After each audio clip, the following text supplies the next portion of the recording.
kind of like we're in the Matrix, like there's something missing, because the people in charge try very hard to keep them asleep. You're constantly distracted by everything. You are done. You are now full slave mode, and that's all they want. अस्सलाम वालेकुम दोस्तों, मेरा नाम है हसीब शफकत और आप देख रहे हैं हसी टीवी।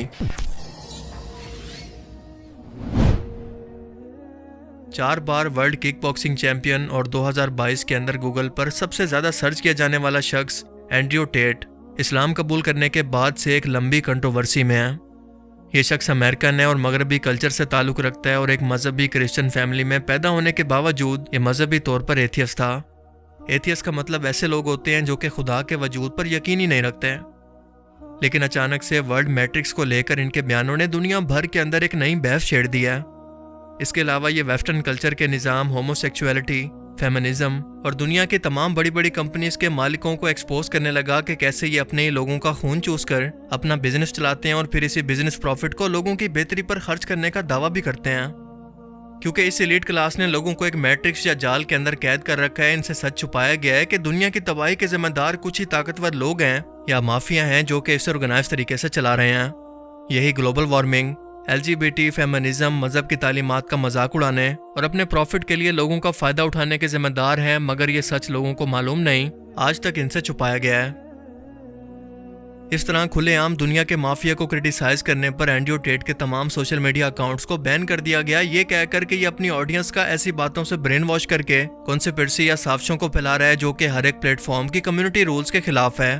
सो ट्विटर के अलावा इन्हें हर जगह से बैन कर दिया गया क्योंकि ट्विटर को हाल ही के अंदर एलोन मस्क ने खरीदा है और वो फ्रीडम ऑफ स्पीच को लेकर कोई सख्त कानून नहीं रखते, इसलिए सिर्फ ट्विटर पर एंड्रयू टेट को बैन नहीं किया गया। इस बैन के कुछ ही टाइम के बाद जब एंड्रयू टेट वापस आया तो 24 अक्टूबर 2022 को UAE की एक मस्जिद के अंदर इस्लाम कबूल करने के बाद इन्हें नमाज पढ़ते हुए देखा गया। इनका कहना था कि इस टाइम के अंदर मैंने काफ़ी गौर व फिक्र करने के बाद ये फैसला किया कि अगर दुनिया के अंदर बुराई मौजूद है तो यकीनन इसका उल्ट भी होगा, यानी अच्छाई भी ज़रूर होनी चाहिए, और इसी तलाश ने मुझे इस्लाम तक पहुँचा दिया और ये पैगाम मुझ तक मेरे मुसलमान दोस्तों के ज़रिए पहुँचा। इसके बाद हमने देखा कि मीडिया ने एंड्रयू टेट के तमाम बयानात को काफ़ी तोड़ मरोड़ कर पेश किया और इसके कुछ ही टाइम के बाद इन पर human trafficking, fraud, sexual abuse और पोर्नोग्राफिक नेटवर्क चलाने का इल्ज़ाम लगाकर रोमानियन पुलिस ने इन्हें गिरफ्तार कर लिया। और अपनी गिरफ्तारी से कुछ ही टाइम पहले अपनी ट्वीट के अंदर एंड्रयू टेट का कहना था कि दुनिया के ये पावरफुल लोग सच सामने लाने पर मुझे मार देंगे, अब ये मेरी जान के पीछे हैं, और शायद इसी वजह से इनको बख्श दिया गया और कुछ ही टाइम के बाद इनको रिहाई मिल गई। दुनिया भर में एंड्रयू टेट को लेकर 2 किस्म के बयानात रखने वाले लोग हैं। एक किस्म के वो लोग हैं जिन्होंने मीडिया पर इनके खिलाफ चलने वाले बयानात को देखकर जो क्लियरली एंड्रयू टेट के खिलाफ इस्तेमाल किए गए इसी वजह से इससे नफरत करते हैं और कहते हैं कि इसने इस्लाम इसीलिए कबूल किया कि पूरी दुनिया से मुसलमानों की हमदर्दियां समेट सके। लेकिन इस बंदे की हकीकत दरअसल है क्या? क्योंकि ये शख्स इंतहाई पुरअसरार है और इसके बारे में आप जितना कुछ भी जानते जाएंगे हर लम्हे के अंदर आप मजीद हैरान होते जाएंगे। पूरी दुनिया का मीडिया और सीक्रेट सोसाइटीज आखिर इसके पीछे क्यों पड़ी हैं? ये मैट्रिक्स क्या है जिसके बारे में वो हर वक्त बात करता रहता है? इसे किन ताकतवर लोगों से जान का खतरा है और आखिर क्यों? आइए ये सब बातें इस वीडियो के अंदर जानने की कोशिश करते हैं। देखें, एंड्रयू टेट के फेमिनिज्म, LGBT और मजहब को लेकर व्यूज़ बिल्कुल वही हैं जो कि इस्लाम के अंदर तालीम किए गए हैं। LGBT यानी लेस्बियन, गे, बाइसेक्सुअल और ट्रांसजेंडर लोगों के बारे में वो सवाल करता है कि अगर कोई शख्स गे है या कोई लेस्बियन है, इनकी औलाद नहीं हो सकती, इनको कोई दिमागी मसला है। पर मेरा सवाल ये है कि ये कौन होते हैं मेरे बच्चों को ये सब सिखाने वाले कि वो भी इन चीज़ों को नॉर्मल समझें, या इनको ज़बरदस्ती सिखाने वाले कि वो भी इन चीज़ों को पसंद करें? ये मेरे बच्चे हैं और मैं इनकी तरबियत करके इनको बताऊंगा कि क्या सही है और क्या गलत। लेकिन इन लोगों को ये हक किसने दिया? सोसाइटी, मीडिया और गवर्नमेंट को किसने हक दिया कि टीवी पर या कोई कानून पास करके अपनी सोच मुझ पर और मेरे बच्चों पर मुसल्लत करें? इसलिए मेरे बच्चों से दूर रहो। जबकि फेमिनिज्म को लेकर इनका कहना है कि फेमिनिज्म के नाम पर औरतों को मर्दों के बराबर लाकर खड़ा कर दिया गया है, इनके अंदर बेहयाई को फैलाया जा रहा है, इनका फैमिली सिस्टम सोचे समझे तरीके से तबाह किया जा रहा है। एक मर्द सुबह से शाम तक कमाता है और अपने घर से बाहर धूप, गर्मी और तकलीफें बर्दाश्त करता है कि घर पर मौजूद अपनी माँ, बहन, बेटी को एक अच्छी लाइफ दे सके। लेकिन औरत इस बाहर की तकलीफ के लिए नहीं बनी। मर्दों और औरतों के जिम्मे अलग अलग काम है। औरत का काम नहीं है कि वो मर्द के साथ अदनंगी होकर एक जीती हुई ट्रॉफी की तरह अपनी नुमाइश करवाए, और ये सब कुछ उस मैट्रिक्स से कंट्रोल किया जा रहा है जो कि दुनिया के ताकतवर लोगों ने बनाया है। ये वो ताकतवर लोग हैं जो कि दुनिया के तमाम मीडिया, बैंक्स, पॉलिटिक्स और रिसोर्सेज के मालिक हैं। ये लोग जानबूझकर आम लोगों को भेड़ बकरियां समझकर इनके लिए ऐसे कानून बनाते हैं जिनके अंदर रहकर ये उलझ जाएं, इससे बाहर निकलने का सोच भी न सकें। When a man gets up at 4 in the morning to go carry garbage to earn a good wage, he ain't thinking, I'm going to do this so I can oppress she's broke. He's doing it thinking so I can provide for my family, so my woman can stay at home and raise my kids and have nice nails while I'm out here carrying trash. You go to a coal mine, those dudes are not down there thinking about oppressing women. They're down there thinking about providing for women. Us men are prepared to take on more to protect you than you would possibly believe. Men are out here giving up their life for you chicks. And feminism prevents you respecting it. यानी ये एक matrix या जाला है जिसने हम सबको कैद कर रखे है और हम चाह कर भी इससे बाहर निकलने का सोच ही नहीं सकते। और ये फेमिनिज्म और LGBT इन लोगों का सबसे बड़ा हथियार है। ये चाहते हैं कि वक्त आने पर जब इन्हें दुश्मनों से जंग करना पड़े तो इनके सामने हारे हुए जनाना सिफ्ट के मर्द लिपस्टिक लगाए औरतों के लिबास में सामने खड़े नजर आएं। इस फेमिनिज्म के चक्कर में औरतों ने अपनी जिम्मेदारियां और घर बार को छोड़ दिया और मॉडर्न बनने के चक्कर में औरत घर से बाहर निकलती है मर्दों के बराबर हकूक हासिल करने के लिए, लेकिन असल में वो इस काम के लिए बनी नहीं है। मैं ये नहीं कह रहा कि औरतें मर्दों के बराबर काम नहीं कर सकती, बिल्कुल कर सकती हैं, लेकिन मर्दों और औरतों को इनकी जिसामत और इनकी सोच की बुनियाद पर जिम्मेदारियां दी गई हैं, क्योंकि किसी काम के अंदर औरतें अच्छी हैं तो किसी में मर्द अच्छे हैं। जब ये औरतें मर्दों के बराबर हकूक हासिल करने के लिए घर से बाहर निकलती हैं तो इनकी औलाद की तरबियत मीडिया, टीवी और सोसाइटी करती है, जो कि इनको ये सिखा रही है कि लेस्बियन होना, गे होना या किसी मजहब को ना मानना आपकी पर्सनल चॉइस है, आप पर कोई ज़बरदस्ती नहीं। हर औरत को मर्द की ज़रूरत है और इसके बगैर दुनिया का निज़ाम नहीं चल सकता, क्योंकि कोई औरत अकेले मर्द के बगैर ज़िंदगी नहीं गुजार सकती। और इस फ़र्क को ना समझने की वजह से ख़ानदानी निज़ाम, जो कि माशरे की बुनियाद है, वो टूट रहा है। दुनिया के बिजनेस को भी यही माफिया चला रहे हैं, जो कि खुद तो दुनिया की बड़ी बड़ी महंगी गाड़ियों को बनाकर इन्हें दुनिया भर के अंदर बेचकर इससे अच्छा खासा प्रॉफिट कमाते हैं और इसके बाद इन गाड़ियों के धुओं की पोल्यूशन से ग्लोबल वार्मिंग का रोना भी रोते हैं। हालांकि इन गाड़ियों की प्रोडक्शन के दौरान सबसे ज्यादा वेस्ट और पोल्यूशन पैदा होता है, जिस पर कोई बात नहीं करता।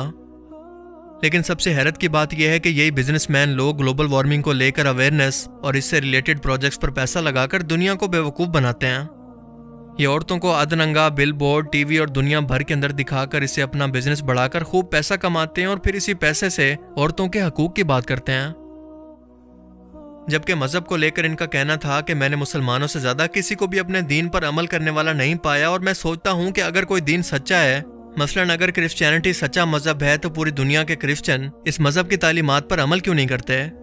क्योंकि यहाँ पर वेस्ट के अंदर जहाँ पर भी क्रिश्चियनिटी मजहब के मानने वाले लोग हैं, यहाँ पर लड़कियाँ बार पार्टीज के अंदर डांस करती हैं, लड़कों के साथ रात रात भर घूमती हैं, मगर माँ बाप चाह कर भी कानून की वजह से इस पर सवाल नहीं कर सकते।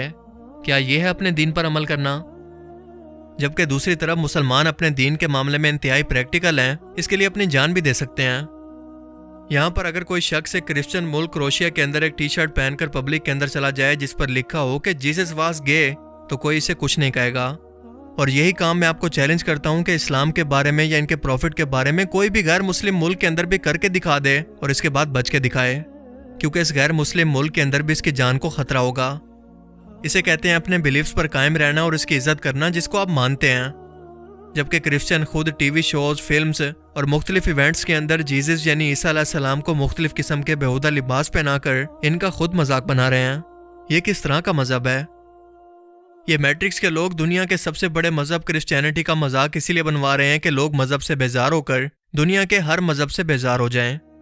क्योंकि जब इंसान की जिंदगी से मजहब को निकाल दिया जाए तो उसे वो हर चीज़ सही लगती है जो कि इसका दिमाग कहता है। वो किसी कानून या अखलाकियात का पाबंद नहीं होता, जिससे माशरे के अंदर तबाही होगी, जराइम होंगे, कत्ले आम होगा और बेहयाई होगी, जो कि आज हमें दुनिया भर के अंदर देखने को मिल रही है। अगर आपने मैट्रिक्स फिल्म देखी है तो यकीनन आपको ये सीन याद होगा जहां पर मॉर्फिस नियो को 2 पिल्स देकर कहता है कि इन दोनों में से एक को चूज कर लो। एक पिल को लेकर तुम दुनिया के बाकी आम इंसानों की तरह बन जाओगे, यानी खाना पीना, सोना जागना या जानवरों की तरह जिंदगी गुजार कर मर जाना। लेकिन दूसरी पिल को लेकर तुम इस मैट्रिक्स यानी जाले को क्रॉस करके इससे बाहर जा पाओगे, जहां पर दुनिया के बाकी लोग कैद हैं। इससे बाहर निकलकर वो सोच ही नहीं सकते, तुम इस दुनिया में जा पाओगे। ये मैट्रिक्स के लोग यहीं पर रहकर दुनिया को कंट्रोल करते हैं और खुद ऐसे कानून बनाते हैं कि लोग इनके मुताबिक जीकर एक रोज बिना सवाल किए जानवरों की तरह मर जाएं। ये मैट्रिक्स के लोग वही हैं जिन्हें आज हम दुनिया की secret societies, Illuminati, free masonry के नाम से जानते हैं, जो कि दुनिया के पॉलिटिक्स, मीडिया, बैंकिंग सिस्टम, दौलत और रिसोर्सेज के मालिक हैं, खुद असला बनाकर दुनिया को बेचते हैं और फिर दुनिया को अमन का पैगाम देते हैं। और इसी मैट्रिक्स को हाईलाइट करने पर एंड्रयू टेट को इस कंट्रोल मीडिया और सोशल मीडिया ने बैन करके इनका बाइकआउट किया, इसे दुनिया में बदनाम करने की कोशिश की। मगर ये चीज़ अल्लाह ने अपनी कुदरत के अंदर रखी है कि जिसको चाहे इज्जत दे और जिसे चाहे जिल्लत। कामयाबी सिर्फ अल्लाह के इख्तियार में है, फिर चाहे पूरी दुनिया आपके खिलाफ क्यों ना हो। एंड्रयू टेट ने दुनिया के सामने इस्लाम कबूल किया और हर मुसलमान को इसका एहतराम करना चाहिए। इस वक्त वो इस्लाम को सीख रहा है, लिहाजा अगर इस दौरान इससे कोई गलती भी होती है तो इस पर क्रिटिसाइज करने की बजाय सबसे पहले खुद से सवाल करें कि क्या आप खुद परफेक्ट मुसलमान हैं। एंड्रयू टेट का कहना था कि ये मैट्रिक्स के लोग मुझे आज नहीं तो कल मरवा ही देंगे, क्योंकि ये किसी भी कीमत पर सच दुनिया के सामने पहुंचना अफोर्ड नहीं कर सकते। और अगर ऐसा होता है तो समझ जाना कि मैंने खुदकुशी नहीं की, क्योंकि मैं बुज़दिल नहीं हूँ, बल्कि मुझे कत्ल करवाया गया है। और अगर मैं जिंदा रहा तो आपको बहुत जल्दी ये समझ आ जाएगा कि मैंने जो कुछ भी इनके मुतालिक आपको बताया था वो सब सच है। बाकी आप इस बारे में क्या सोचते हैं, अपनी कीमती राय का इज़हार कमेंट सेक्शन में ज़रूर करें।